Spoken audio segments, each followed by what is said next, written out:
دو قدم مانده که پاییز به یغما برود، این همه نقش قشنگ از کف دنیا برود. هر که معشوق برانگیخت گوارایش باد، این دل تنها به چه شوقی پی یلدا برود. سلام خدمت شما بینندگان عزیز، خوبین؟ امیدوارم که حالتون خوب باشه و اوقات شادی رو داشته باشید. شما با ویژه برنامه شب یلدا و روز پرستار همراه ما هستید و امیدوارم تا پایان برنامه ما رو همراهی کنید.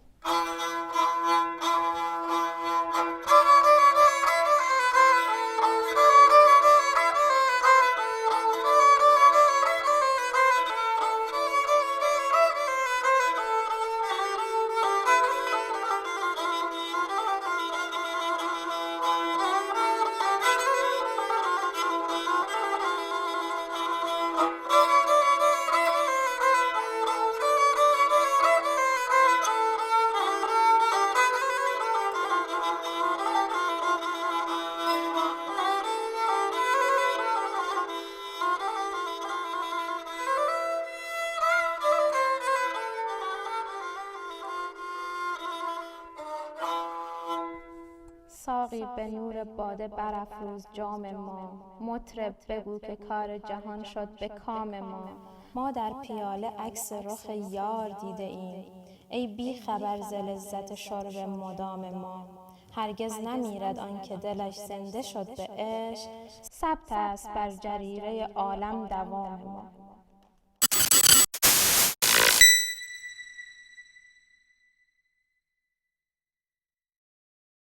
سازمان‌های مردم نهاد با عنوان رکن سوم توسعه می‌توانند جامعه را برای رسیدن به قله زیست اجتماعی با کیفیت‌تر هدایت کنند، چرا که اعضای سازمان‌های مردم نهاد در این گفتمان می‌توانند کنش‌ها و رفتارهای جامعه را تنظیم کنند و به کلیدواژه جامعه پذیری، جامعه عمل بپوشانند. جناب آقای مهندس مسلم نیکنژاد، مشاور جوان اداره ورزش و جوانان، عضو هیئت مدیره و دبیر مؤسسه مردم نهاد جوانان نیک‌اندیش مکران در این برنامه حضور دارند که توضیحاتی در مورد عملکرد مؤسسه بیان می‌کنند. بسم الله الرحمن الرحیم. عرض سلام و ادب و احترام دارم خدمت بینندگان گرامی. روز پرستار و شب یلدا رو خدمت هموطنان عزیز تبریک عرض می‌کنم. بنده مسلم نیکنژاد هستم، عضو هیئت مدیره و دبیر مؤسسه مردم نهاد جوانان نیک‌اندیش مکران. محور فعالیت مؤسسه عدالت و رفاه اجتماعی، فعالیت‌های بشردوستانه است. در سال 98 بعد از دریافت اعتبارنامه رسمی از وزارت ورزش و جوانان، در 6 کارگروه به صورت رسمی فعالیت مؤسسه شروع شد. کارگروه ورزش و جوانان، فرهنگی و هنری، اقتصاد کارآفرینی، امور اجتماعی، بانوان و کارگروه آموزش 6 کارگروهی بودند که در راستای توانمندسازی جوانان در مدت 2 سال فعالیت موفق شدیم کارنامه موفقی رو به جای بذاریم. اهم فعالیت‌های مؤسسه مردم نهاد جوانان نیک‌اندیش مکران که به اختصار من خدمت شما بیان می‌کنم: اعزام کاروان 40 نفره فرهنگی و هنری در بزمگاه هنر سیستان و بلوچستان در تهران، برگزاری جشنواره تهجیر از نخبگان جوانان در قالب منطقه‌ای تحت عنوان صهوانی دیوان، اعزام کاروان کمک‌های مردمی در سیل جنوب استان، برگزاری کارگاه‌ها و کلاس‌های کنکور، توزیع سبدهای معیشتی، توزیع کفش، توزیع لباس، توزیع لوازم تحریر، برگزاری کارگاه توانمندسازی سازمان‌های مردم نهاد در 2 شهرستان ایرانشهر و بنپور، برگزاری کارگاه‌های آموزشی مشاوره ازدواج. اهم فعالیت‌هایی بود که در سال 98 و 99 از مؤسسه جوانان نیک‌اندیش مکران به جای گذاشتیم. در پناه خدا پیروز باشید.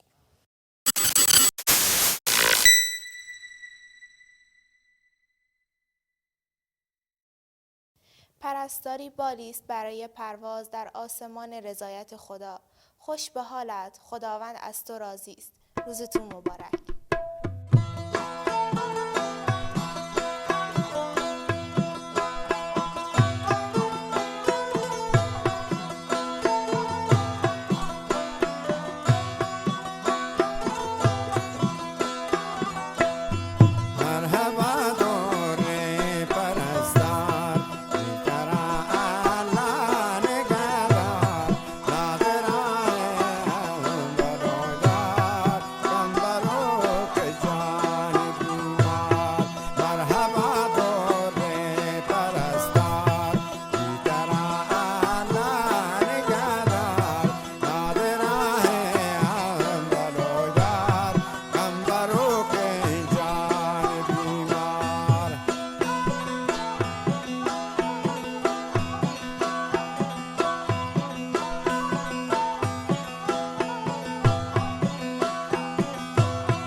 کجاست پشک پلیوار و پاد پادیکان؟ چه شد به دست مرا منگلیک و مدریکان؟ تو قول می دهی آیا به کنجلش بکشی دو چشم منتظرم را به همین نزدیکان؟ پلاح پاک ناما هنر سکه دوزی یک هنرهای اصیل بانوکای بلوچی که از نسل به نسل از مادر بزرگان به مادران و از مادران به ما به ارث رسیده و کاربردی برای تزیین لوگ، برای سفره عقد، برای سفره حنابندان و سفره هفسین و سفره یلدا هم استفاده بیده. وسایلایی که مورد نیاز انواع پولکان، انواع منجقان با رنگامیزی مختلف، آینه های تزیینی که به کار برم و پیتو یه چیزا. خانم شیرانی، آیا هنر سکه دوزی به مرحله ثبت ملی رسیدن؟ بله، خوشبختانه هنر سکه دوزی به مرحله ثبت ملی رسیده. آیا کسی هستش که در خصوص سکه دوزی مدرکی داشته باشه و بتونن به ما آموزش بدن؟ استاد مهربیبی مبارکی که درجه 1 سکه دوزی رو داره هم آموزش میده و هم دکترای این کارو داره. بسیار عالی، خیلی ممنون. یا شوک و مشوکم تو ز پرکار چه دانی، من زخمی سوزن تو پلیوار چه دانی. من ماه غزل‌ها و دو بیتی همه شب‌ها، از سرخی آن گونه تبدار چه دانی. 100 بار به هم ریخته شد زندگی من، تو خانه نشین قصه آوار چه دانی.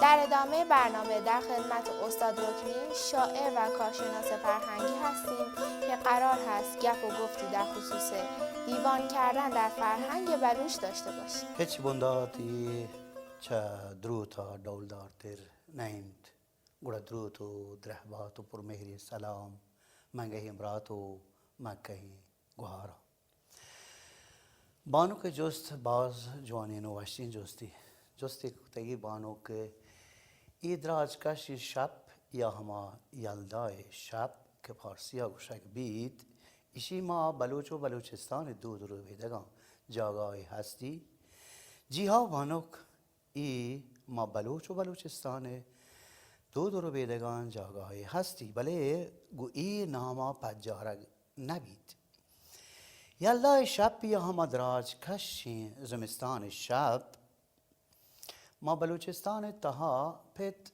مات پیرکو بزرگو کماشان چوکو چوریگو وتی پادری چانا وتی که رکشا جمع کنن تو وتی که رکشا دارنتش و آیانی وستا بطل اسپانک و قصه و داستان آرگ بی آیانی وستان و ای دولا گوشک بی که پا درورا بطل گوشند چو راجا هستند سلگتو بی پلگاری سرگ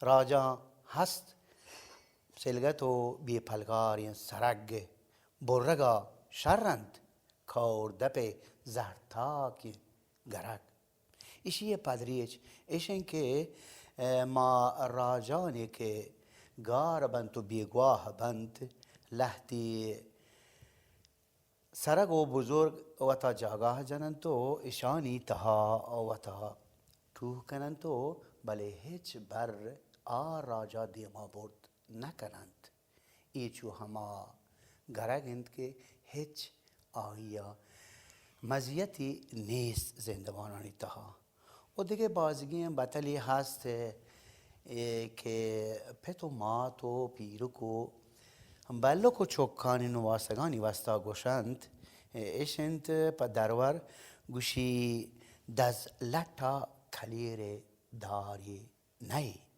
مار پجوگی یاری نی یا بنامی هره باری نی و ایشانا پریچ کنند تو چوکانی وستا گوشند که ایشانی چطور و چطورکایی ایشان زندوانانی تها کارمرز بیند و دیگه کماش شاعر و لچکاران هستن که شپانی وستا چوشی زمستانی لچه و شاعرش وستا و یک آزاد لچه ایشی سرا ما بنداد کتا که گوشی زمستان دراج کش و سارتی شب کجای؟ زمستان دراج کشین و سارتی شب کجای؟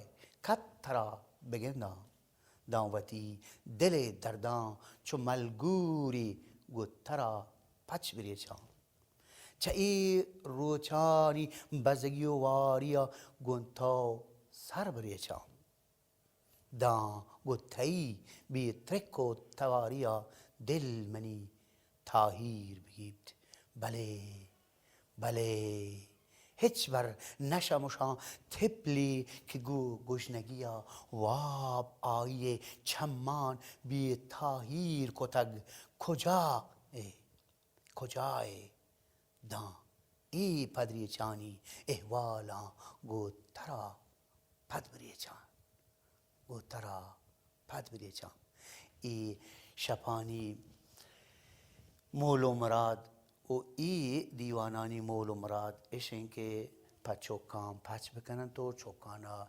چوتی آینده گو گستگی حالاتان در شام بکنن تو آیانا بوشند که می بلوچی قوم بلوچی راج گذشتی چیه بوده او آیه آو که روچان چیه بیان تو چونند امیدند شما گندو کو گوشدارو کان چایی نوشتان کان و چایی گوشتان کان منی درس و درشان بگیرید منتوارن چه شما بیدروری زادگاران.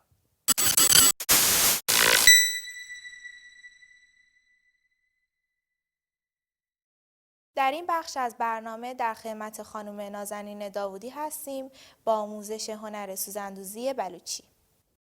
سلام عرض می‌کنم خدمت بینندگان عزیز. تو این بخش از برنامه میخوام در مورد سوزندوزی بلوچی حرف بزنیم با شما، در مورد اینکه سوزندوزی بلوچی یکی از هنرهای قدیمی زنان بلوچه و با استفاده از این هنر امرار معاش می‌کردن.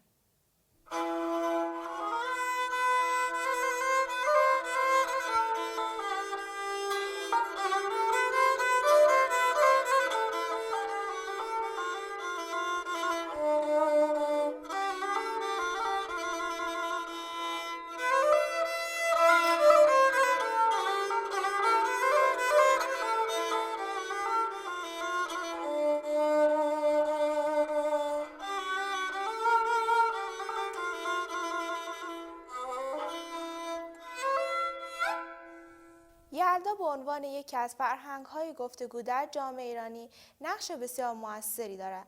با توجه به شرایط کرونایی در جهان لازم است گفتگو به عنوان یکی از فرهنگ‌های صلح در جهان همیشه بازتولید شود. در این بخش از برنامه ما در خدمت آقای دکتر سطوان هستیم در خصوص نقش گفتگو در خانواده. به نام خداوند بخشنده مهربان، عرض سلام و ادب و احترام خدمت همه شما بینندگان عزیز. امشب بسیار خرسندم که در خدمت شما بزرگواران هستم با موضوعی تحت عنوان مهارت گفتگو در خانواده. یکی از بزرگترین مباحث و پیشرفته ترین مباحثی که در حوزه خانواده در شرایط کنونی و کرونایی قرار داره مسئله مهارت گفتگو هستش، چرا که خانواده ها در شرایط قرنطینگی لازم هست که مهارت های گفتگو رو کسب کنند تا بتونند مسائلی چون اضطراب، استرس و از همه مهمتر در کنار هم موندن رو خوب تجربه کنن.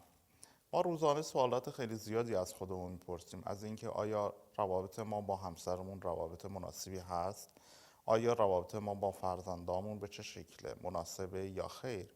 یا اینکه آیا زندگی خوشبختی رو داریم تجربه میکنیم؟ و هزاران سوالی که در بحث خانواده برای ما پیش میاد. نکته مهمی که باید مد نظر قرار بدیم در ابتدای کار این هستش که ما مسئول همه کارهای خودمون هستیم. وقتی که ما مسئول همه کارهای خودمون هستیم لازم هست مهارت‌هایی رو کسب کنیم و کنش‌هایی رو انجام بدیم که از این آسیب‌ها جلوگیری بکنه.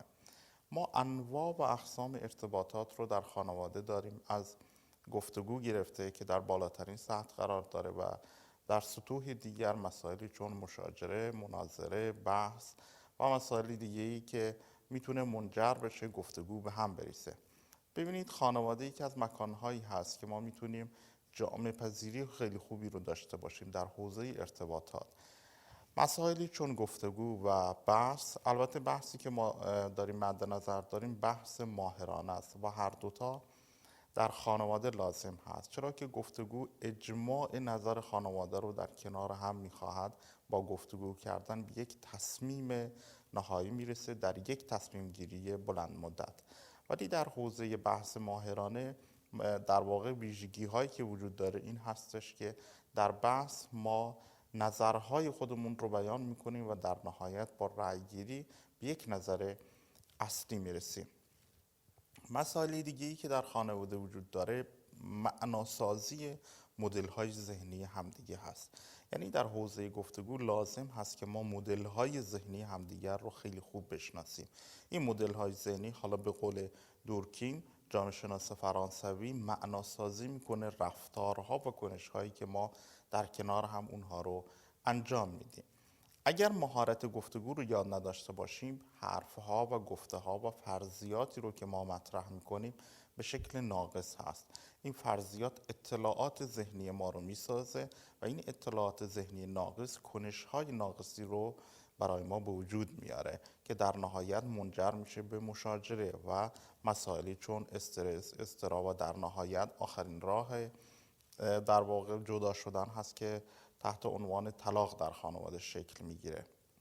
بنابراین در خانواده لازم هست مهارت گفتگو نسبت به اون تأمل بشه و اعضای خانواده با همدیگر بنشینند و گفتگو صورت بدن و در این گفتگو تمامی مسائل و مهارت‌ها رو کسب کنند که عمده‌ترین مهارت گفتگو گوش دادن هست و لازم هست که قبل از اینکه ما سخن برانیم گوش‌های خودمان را تیز کنیم و تمامی حرف‌ها و حدیث‌هایی که در خصوص یک موضوعی هست رو گوش بکنیم و این گوش دادن میتونه فرضیات جدید و درستی رو برای ما به وجود بیاره و این فرضیات جدید میتونه اطلاعات بسیار خوبی رو به ما بده و در نهایت این اطلاعات منجر میشه به کنش و میتونیم ما در خصوص اون مسئله تصمیم گیری خاصی رو داشته باشیم.